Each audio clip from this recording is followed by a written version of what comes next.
Quelque part, je pense qu'on ne peut pas banaliser un phénomène d'une telle ampleur.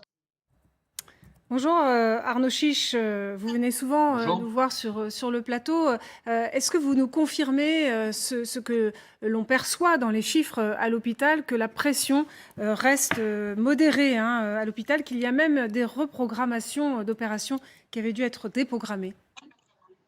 Oui, mais ça, madame, c'est de la communication, gouvernementale, hein. Ça, c'est de la communication gouvernementale, hein, parce que l'état de l'hôpital, il s'est aggravé en 2 ans. On commence à reprogrammer, c'est quand même un minimum, quoi. Je vous rappelle qu'on a annulé des interventions chirurgicales. Au moment où je vous parle, il y a 60 services d'urgence qui sont fermés la nuit. Au moment où je vous parle, il y a 30 de lits fermés en région parisienne. Donc comment on peut oser dire: «Ah bah, ça va, c'est modéré à l'hôpital», alors qu'en fait, on n'a strictement rien fait? Mon propos est le suivant. D'un point de vue épidémiologie pure, évidemment, on se rend compte que les hospitalisations en réanimation diminuent parce qu'en fait, ça, c'est la fin de la vague Delta. Et on voit aussi qu'Omicron n'amène pas en réanimation. Par contre, Omicron augmente le nombre d'hospitalisations de manière importante. Donc ça, c'est un point qui est très important. Et d'ailleurs, vous avez vu, on a quand même 1,5 million de cas par jour, hein, donc c'est pas anodin. Donc moi, je veux bien qu'on se pose la question de relâcher la pression parce qu'on considérerait que la crise est gérée à l'hôpital. Mais il y a une chose qui est certaine, c'est que l'État, ça fait longtemps qu'il a relâché ses efforts pour réformer le système de santé, pour faire qu'on ne soit pas obligé parfois de faire 100 kilomètres en ambulance pour se faire opérer d'une péritonite, faire en sorte que les services d'urgence soient ouverts, faire en sorte qu'on puisse soigner les pathologies les plus communes. Donc en fait, il ne faut pas s'inventer une vie. Le système de santé n'a pas été réformé en 2 ans. Dans 2 mois et demi, il y a une présidentielle. Qu'est-ce qui se passe dans 6 mois s'il y a une prochaine vague? Combien il y aura d'urgences fermées dans 2 mois et demi au moment de l'élection du premier tour? Moi, je vous dis qu'en fait, l'hôpital est au bord de la crise de nerfs. Et bien sûr qu'on devrait pouvoir relâcher et se dire ça va mieux virologiquement, épidémiologiquement, oui. Mais enfin, il est complètement pas raisonnable de ne pas regarder ce qui se passe vraiment à l'hôpital.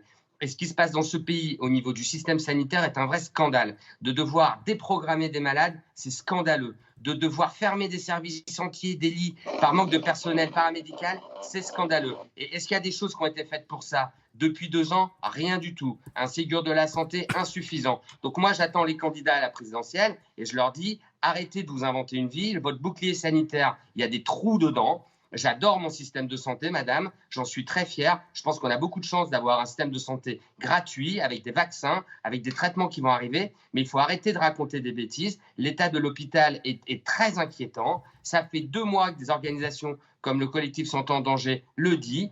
Et on n'est pas écouté et on n'est pas entendu. Alors évidemment, quand ça va un petit peu mieux au niveau de l'épidémie Omicron, on se dit, enfin, ça c'est très relatif de dire ça, mais quand on se rend compte qu'en fait le nombre de patients, la vraie information, c'est qu'en une semaine, il y a vraiment une baisse d'hospitalisation en soins intensifs. Donc ça, c'est une bonne nouvelle. Mais vous savez, les malades qui sont en soins intensifs aujourd'hui, ils ne vont pas y rester 2 jours, hein. C'est des pathologies qui se traitent longtemps. Donc de toute façon, le système de saturation, il est là. Donc en fait, avant de fanfaronner, je m'adresse à l'exécutif et pas à vous, bien sûr, vous l'aurez compris, avant de fanfaronner, déjà, assurons-nous de reprogrammer très vite toutes les interventions chirurgicales dans un délai raisonnable, puisque je vous rappelle que c'est quand même la seule variable d'ajustement qu'a trouvé l'exécutif à la situation sanitaire. J'entends On ce que s'est vous dit, dites. tiens, bah, voilà. Arnaud Chiche, on comprend Oui. parfaitement ce que vous dites. J'entends quand même que vous nous dites aussi, d'un point de vue épidémiologique, en effet, c'est peut-être le bon moment, pour penser à une sortie de crise, hein, le début de la fin du Covid. Même si par ailleurs, j'entends tout ce que vous dites sur la pression,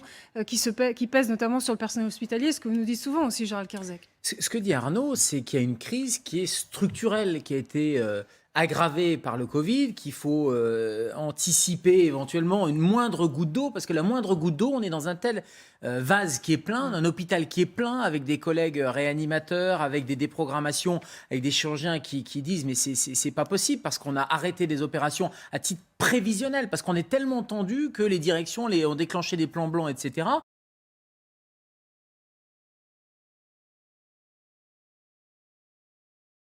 Et comme l'hôpital est déjà Mais c'est pas possible, parce qu'on a arrêté des opérations à titre prévisionnel, parce qu'on est tellement tendu que les directions ont déclenché des plans blancs, etc. Parce qu'on a un hôpital qui est à l'os. Ce que je ne voudrais pas,